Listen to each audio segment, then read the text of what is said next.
Hi, it's Majo John Madden, sitting in the O'Reilly restaurant in El Diamante, Mexico.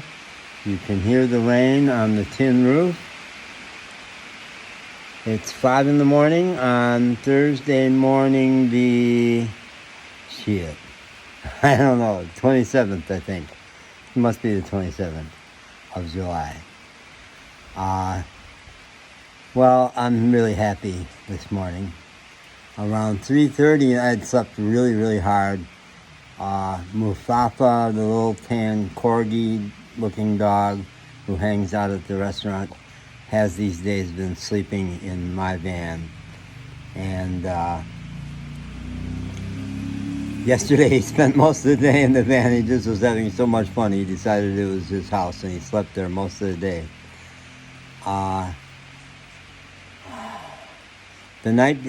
So 2 mornings ago at 10 o'clock was when I got bit by the dog who's tethered out in the backyard.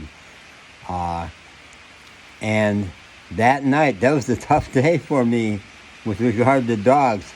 In spite of all my experience with dogs, walking dogs at the Humane Society shelter, all kinds of dogs, just all kinds of strange dogs, get them out of their crate and take them for a walk.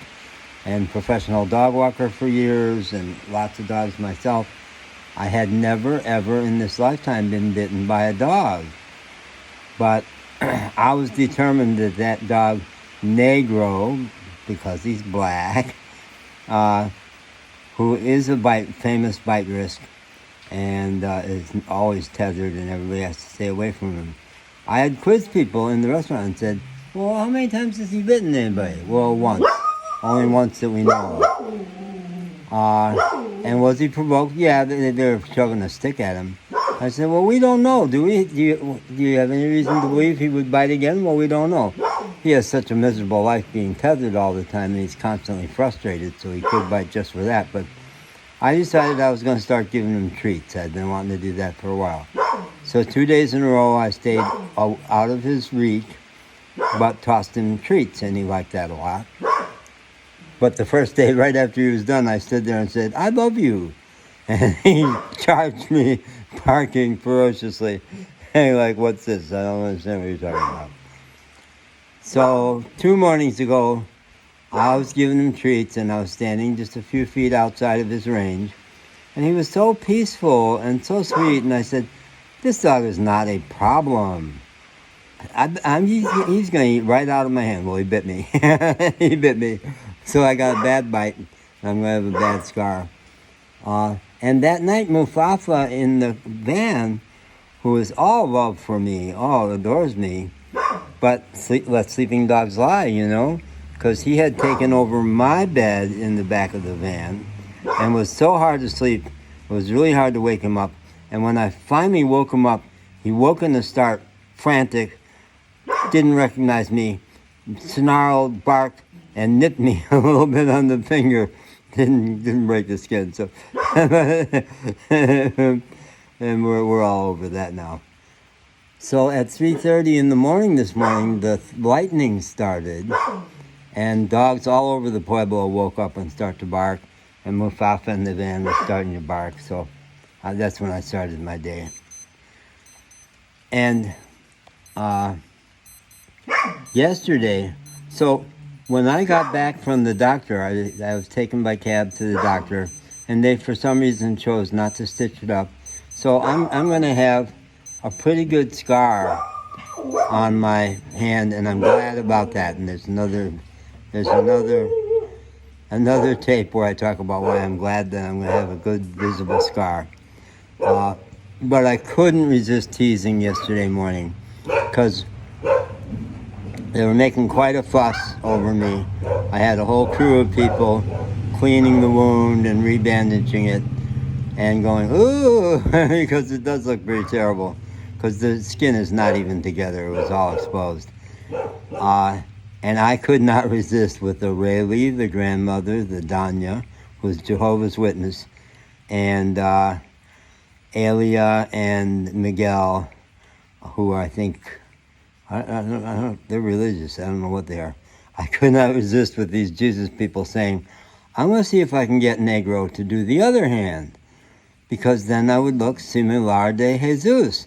I would look like Jesus. I couldn't resist. Oh my God, the devil made me do that one. But even though the lady could not stop herself from laughing over that one because they like me. So when I got back from the doctor on, it must have been Tuesday, the lovely young woman who I like so much here was there. She wasn't supposed to work as far as I thought, but she was there. And so she and the other waitress, Sarah, looked at the wound and went, "Ooh, it's terrible," and then went right back to their phones. And I was a little hurt. Like, I was expecting more follow-on questions, like what happened and what's going on. No, they just went right back to their phones. So I was really quite disappointed and went like, why was I interested in her at all? She's a bimbo. She just has no capacity to relate. So then yesterday afternoon, I was in Vega doing some stuff and found her text message, which I had not seen until that point because I wasn't on the Wi-Fi, where she had followed up right away when she got home, writing and saying, how's the hand? And I said to her, honestly, I was disappointed when you went right back to your phone. And when I saw that you had right away followed up and that you really were concerned, I got really happy. I came back to trusting you again. And I said, you know how the dogs, because the 3 dogs who have bonded with me so much are Mufafa from the restaurant, and Yason and Easy or Facile. I gave her that name because she came to me first from across the street. They hang out across the street. And I said, you know the way the dogs, when they get really excited, run out in the street and chase cars? I said, when I saw that you actually did care, that's what I did. I went out in the street and I've been chasing cars and I'm a little tired right now. So I'm a happy camper today. There's going to be a big party.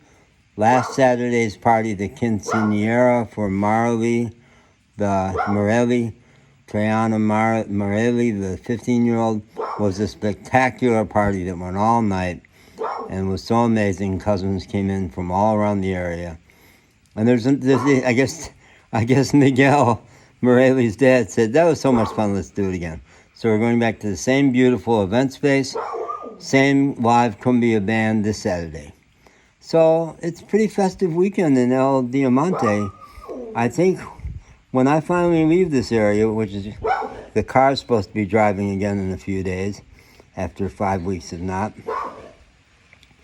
Whenever I finally leave this area, I'm not going to know what has hit me because so much change, so much wonderful, beautiful stuff.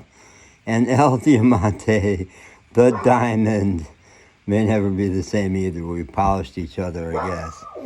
Okay.